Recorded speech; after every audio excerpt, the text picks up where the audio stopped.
Hi, I'm Rachel Lancaster, and this is the Magnificent Midlife podcast. This is where we celebrate women in midlife and beyond.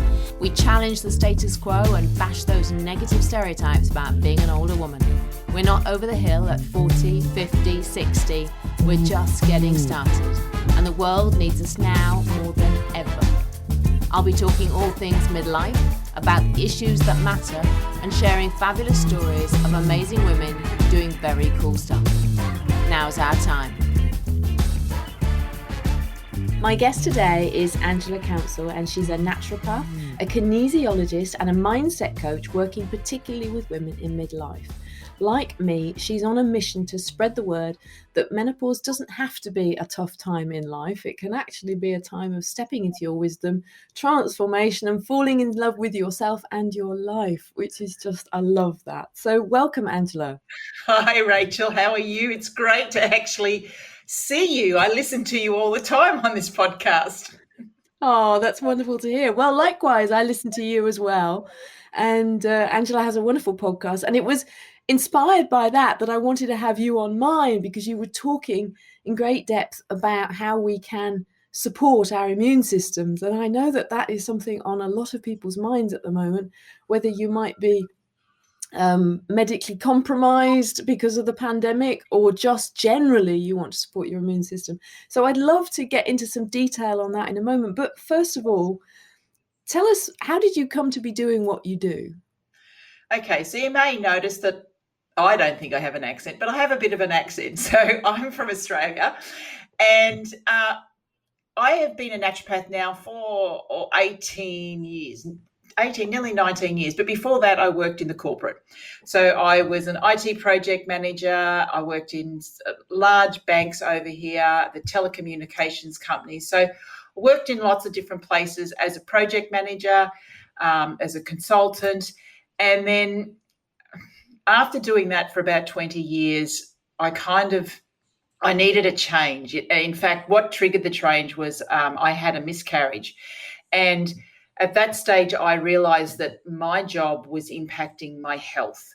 And I always had this interest in natural health. I'd done a couple of evening courses on nutrition and herbs and a few things like that. So I'd had a bit of an interest. Well, actually, I have an interest in understanding how the body works. So my contract was just about finished. So I said to my husband, I said, look, I'm just going to take 3 months off, and I'm just going to check this stuff out. I'm just going to check this thing called naturopathy out. I didn't really know too much about it. In the back of my head, I'm thinking I'm taking 6 months off, but I didn't tell him that.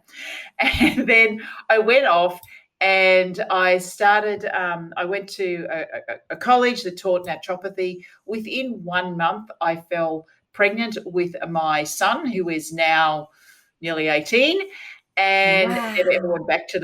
never went back to a full-time employed job ever again. So I continued my studies and went on, did a degree, and then whilst I was studying, I had 2 children. I was breastfeeding most of the way through it.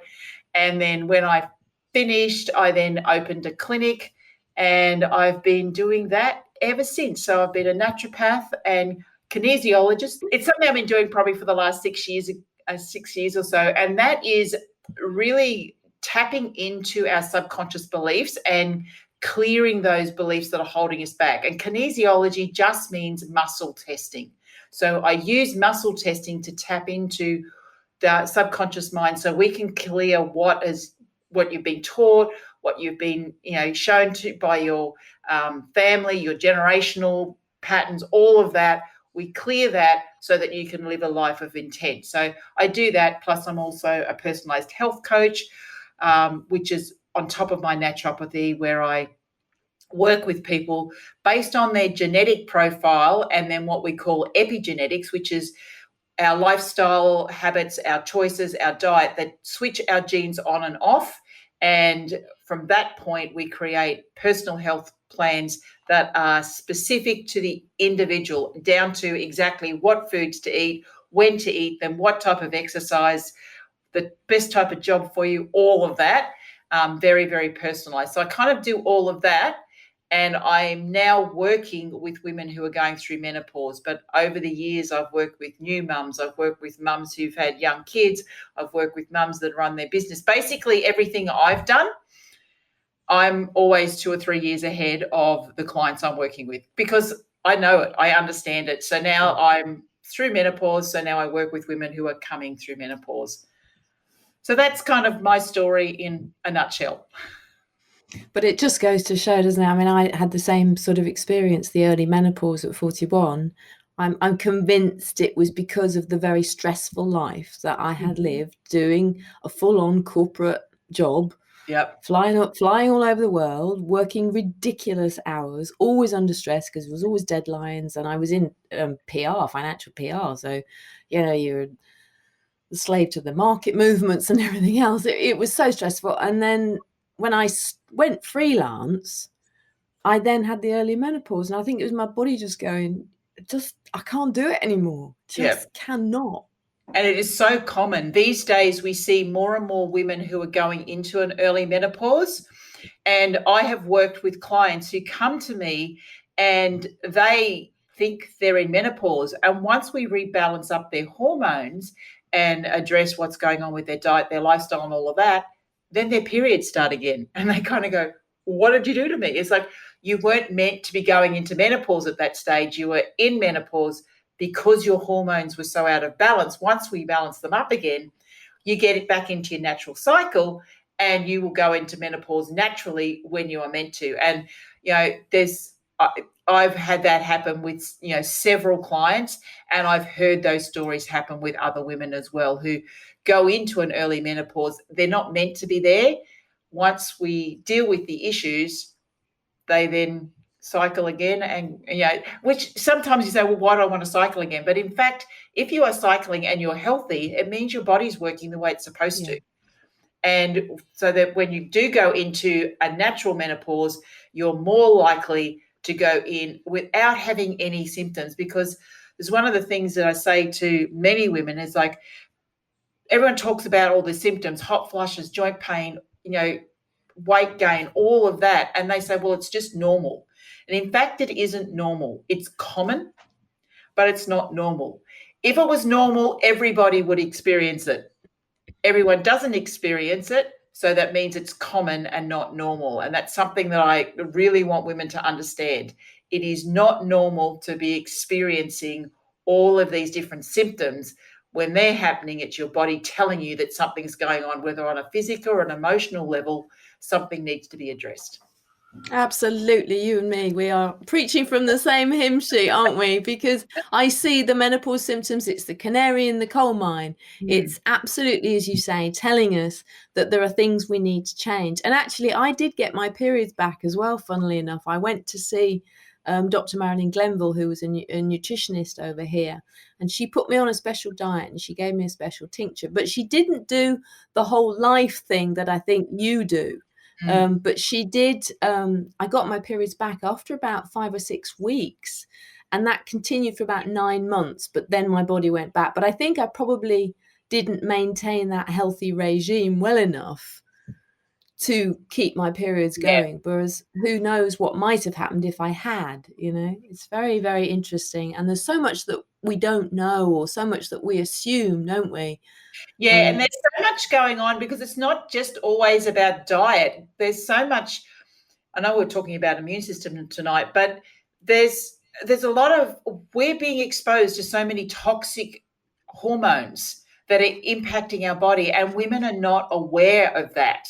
They're not aware of what they're being exposed to. And then bringing that into the immune system, which is what you wanted to talk about, is not only does that impact our hormones, it does impact our immune system as well, because that is a stress on the body. And if we look at the way our body functions, we've got subconscious, or we've got automatic. So we've got an automatic nervous system, autonomic nervous system. So these are the things that happen automatically. We don't even think about it. And that's our immune system. That's our heartbeat. That's our lungs. All of that just happens. And when we're in what we call a sympathetic dominant. So we're actually in a sympathetic state. So that's a stress state all of the time. We down-regulate that autonomic nervous system. So we turn down our immune system. We also turn down our digestive system. We turn down a lot of different things, but we turn up. Our heart rate goes up. So we increase our blood pressure because we're now in a situation whereby the body is getting ready to either fight, flight, freeze. So all these things are happening and we have no control over them. And as women spend a lot of time being stressed, whether it's emotional stress or it's physical stress that comes from the food that we're eating, the cosmetics that we're wearing, everything else that's going into our body or on our body, that's actually changing our immune system. And it's putting pressure and it's actually lowering our immune system. And this is one of the reasons why. Have you ever been on holidays and the first thing that happens is you get sick? And that's absolutely. Basically your stress levels, so stress hormone cortisol, has actually lowered your immune system to a certain level so that it's not actually reacting. And you go on holidays and you just relax and then cortisol levels just drop off. And then all of a sudden the immune system kind of goes, oh, now I can do my job. And you get sick because that's what it's been trying to do all along. But because the cortisol levels have been keeping that immune system down, it hasn't been able to react to whatever's going on. And this is what happens in, when we have long-term immune depression or, the immune system's not working the way it's supposed to, we're at a higher risk of things like cancer, because cancer is an immune condition, because ideally the immune system keeps the cancer cells under control because they're just rogue cells. We have rogue cells all through our body all of the time. The immune system should keep that under control. When the immune system isn't working properly, those cells get out of control and start to grow. So they've got an imbalance that's going on there. And obviously you will find that, for some people, they just continually get sick. Other people never get sick. So there's two things we need to look at, is those who are getting sick all the time and never recovering. So, you get a cold, which just seems to linger on and on and on because you're not recovering. And then there's the people who say, I haven't been sick for 5 years. And that's a real red flag for me, because we should be getting sick. We should, because we're being exposed to all different viruses and bacteria all the time.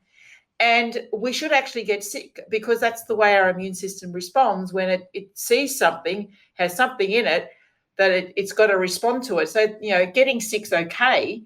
Getting sick once or twice a year is okay with a sniffle or a sore throat, but it's how well you recover. If you can recover from a cold, a severe cold within a week, well, then that's fine. But if it takes you 6 months to recover from a cold, there's something wrong. Your immune system hasn't done its job. And I kind of went on a very long rant there, but no, please rant away, because you and I are absolutely in the same space. And the whole bit about, you talked about, the hormones that are in the environment, in our cosmetics and in our cleaning products, and antibiotics that are in our food chain, and everything else. There is so much there to potentially hurt us and damage us. And I had no idea. For years and years, I had no idea. I slapped anything on my face, and I tried every product, and I bought into every marketing slogan. And now, argan oil goes on my face and organic coconut oil, and that's about it. And, that's what I use, or organic shea butter if it's really dry. I'm very, very careful now about what I'm using, and what, even down to household products as well. But it's so important. And you were talking about how, you can see why the people that have a compromised immune system, they have to hide away, they have to shield themselves, because this virus will do so much more damage to them than it will do to somebody who has a better immune system and is generally healthier. Yeah. And one of the issues with the current virus that's going on at the moment, and the reason why they call it a novel virus, is because we don't know how it's going to act. The doctors don't know how it's going to act. The doctors don't have a treatment for it right now.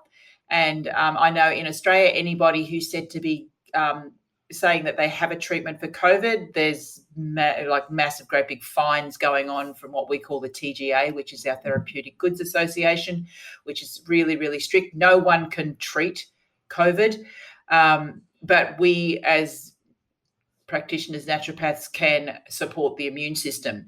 But then if you go and look at the medical side of things, they'll say, well, there's nothing you can do to support the immune system. There's nothing you can do to stop getting this virus. But that's because they don't understand what's going on. But if we get back to basics of what the immune system does, you think of a child, when we have children get sick all the time, particularly when you very first send them off to daycare. All of a sudden, they're getting sick all the time because they've got a very immature immune system, and they have to get sick. Because the way the immune system works is a bit like memory. It has to be exposed to all these different pathogens, viruses and bacteria, and it has to react to it. And then once it's reacted to a particular virus or a bacteria or any other pathogen, it has a memory and it knows what to do. So if that particular virus comes along again, it goes, oh yeah, I know what I did last time. Now I can actually deal with it, and quite often you don't get sick. And that's why, sometimes if you've ever felt like, oh, I'm feeling a bit achy or my nose is a bit blocked, I might be getting sick. But you don't actually get sick. It's because your immune system has actually dealt with it really quickly, and you're able to it's seen that virus before, it's able to deal with it, and you just go on and you just have a day or so you just feel a little bit off. If the immune system doesn't know what to do, then you will then start to get sick, because what it needs to do is it needs to then it needs to attack. And if you think of your immune system like an army, there's different levels of army, and we've got different types of immune cells. So the white blood cells are our immune system. And I won't get too technical in it, but we've got different cells. And if you kind of think of, we've got the generals in the army, we've got whatever the next level down is, the captains in the army, and we've got the foot soldiers in the army. We've got the captains are the ones the generals are basically just keeping in control of the whole army and just making sure what's going on, and they've got a high level view. Then the captains are out there and they're looking to see what's going on, and they might notice that there's some type of virus that's come in. And then so they then go to the foot soldiers, you go out there and kill that virus. So they go out there, and if you remember Pac-Man, the Pac-Man video game? Yeah, so They go out there and they kind of, the virus gets killed, and then they gobble up the virus, the whole body of the virus, they gobble it up. And if you ever had a cold or anything, and you'll notice that your mucus to start with is clear, and then it goes green. Now, this is going to get a little bit gross for some people. But when we've got a clear mucus, that's the sign that the white blood cells have raised, the number of cells have raised, and now what they're doing is they're making the environment hostile to kill the virus. Then once they start to kill the virus and the Pac-Man eat these virus bits up, then that turns green, because that's all the dead viral bodies that are coming out. So we don't actually want to stop a runny nose. The more we can allow a nose to run, the more everything just clears out. But then when we go and take a tablet, it says, oh, well, I'm going to stop the runny nose. What we've done now is we've stopped the immune system from doing what it's supposed to do. It's supposed to have, you're supposed to have a runny nose, because this mucus is thick and sticky, and it's full of lots of chemicals that actually help to kill the virus. And it comes out in places where we're actually open to the environment, obviously, which is our nose and our mouth. And our lungs create a whole pile of mucus as well. So if we get a viral infection in our lungs, the same thing, we get a whole pile of mucus and we cough. And the idea of the cough is to lift the mucus and the viral bodies up so that we can cough them out. So this is the body doing what the body is supposed to do. But we have a way, as we think we know better, and we say, oh, no, we're going to stop the cough. We're going to stop the runny nose. And then we wonder why we don't get well. The other thing is the fever. We stop the fever because for some reason we're scared of fevers. But there's a reason why we have a fever, and that is for the body raises its temperature. Most viruses only survive at around 37 degrees Celsius. So the body raises the temperature above that so that it kills the virus. And then the white blood cells can do their job. And so that's why we have a fever. So, but if we bring the fever down, then the body isn't able to kill it using heat. And so this is another reason why it takes longer for us to get over these things, because we keep taking things and we keep overriding the body's natural processes, because we've been told that it's inconvenient to have a cold, it's inconvenient to have a runny nose. And, you know, what I find quite amusing about this, and when all of it very first started, the big thing is everyone stay home. Well, it would have been great if we all had been staying home for years and years and years when we had colds and flus, rather than spreading them, instead of being told, I don't know if you have Codral over there, but over here it was soldier on. That was actually the marketing spiel, you know, take a Codral so you can soldier on. Oh, yes. Yeah. That sort of thing. Yeah. So you can continue to function. You can go to work and spread the germs. We've been told for years and years we've got to soldier on. Now we've been told don't walk outside your front door because you might spread a virus. It's kind of very conflicting advice. We probably need to be somewhere in the middle. I think it's fascinating what you've said about the stopping these natural bodily responses, because I've always fought against decongestant sprays and things that lock up your nose, or the other way around, or that dries out, or cough suppressants. Yeah. And my mum, if ever I get a cold, my mum will be saying, well, have you taken something for it? I'll say, well, no, because I don't need to take anything for it. And I absolutely have that view, you know, unless I'm feeling dreadful, which I'm generally not. I would much rather, as you say, just let it take its natural course. I think at some stage, and probably the generation before us, we started to lose connection with the way our body works, because it became easy to take a pill to fix a problem. And now it's just becoming more and more, I've got a problem, take a pill. If we go back a couple of generations, when we still had the medicine women, when we still used a lot of herbs, we were using nature to help our body heal. And a lot of the times, you know, you would have a cup of herbal tea, which had, you know, a particular herb in it, which would help to support the immune system. Now, one of the things with herbs is herbs don't work like pharmaceutical drugs, in that they don't override the body's natural processes. What they do is they support the body's natural processes. So there are times where it's good to support the body's natural processes. So it is good to support the immune system.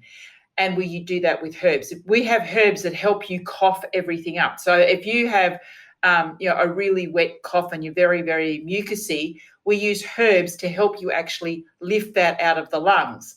If you have a dry cough, which is just like an irritation, so it doesn't have any mucus in it, we have herbs that will actually suppress that irritation, because it's just something's irritating it.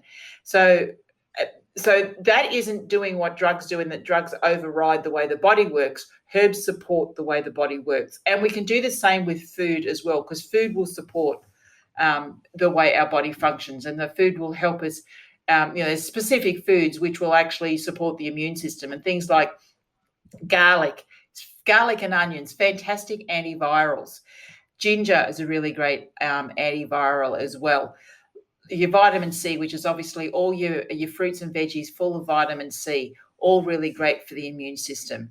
So there's lots of great foods that are great for the immune system. In fact, any food that comes from nature actually has an impact on the immune system, because it's just healthy food and it's not stressing the body. If you're eating, McDonald's and all the other fast food, well, that's a stress on the body. And as soon as you stress the body, you're impacting the immune system. So it's like, if we're eating food that works for our body, that's, nourishes our body, supports our body, we're going to be supporting the immune system. And what about how can we get rid of pesticides and things like that? Well, eating organic food is an ideal way to do that. But for some people, not sure what it's like over there, but organic food can be expensive. If you can grow your own fruits and veggies, absolutely fantastic.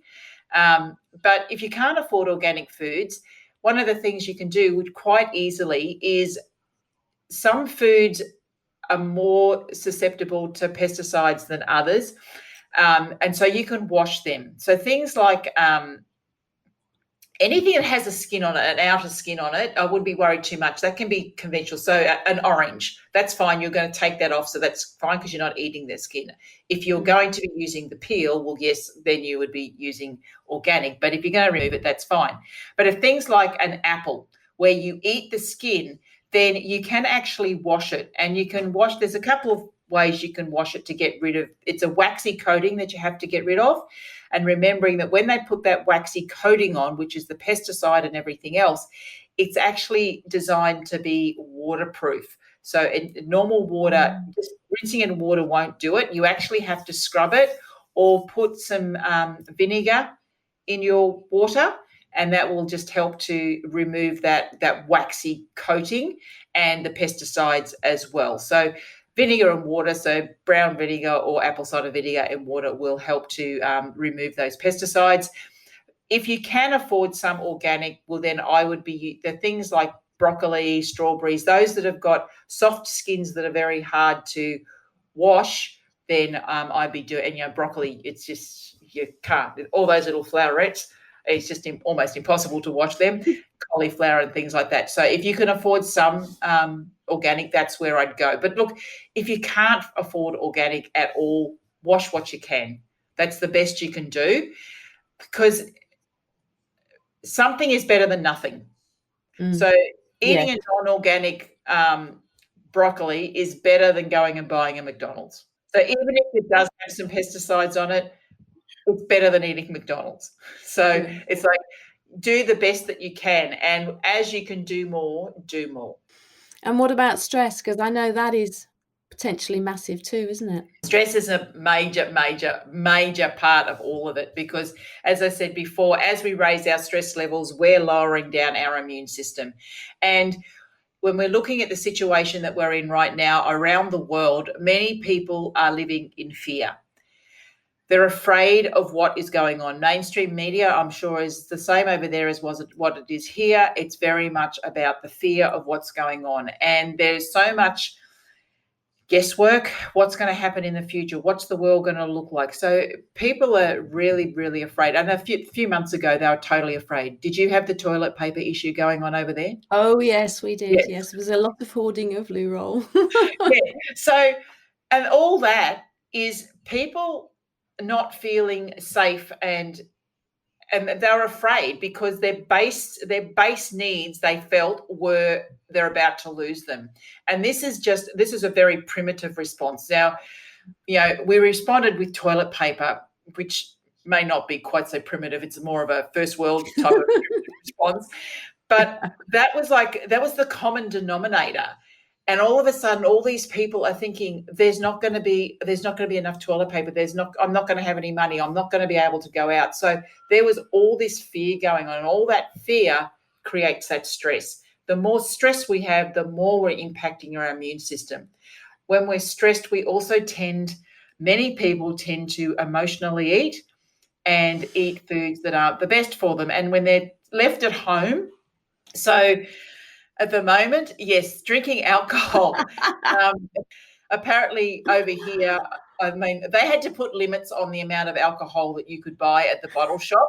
And even then, the limits were just I was like, who could drink that much alcohol in a week? Really? It's like, I don't drink. I used to. I haven't drunk in 18 months because I found it was making my menopause symptoms worse. So I stopped drinking, and all my symptoms went away. But, the amount that people are drinking more because they're bored, they're stressed, they're drinking more, then they're eating foods that are good for them.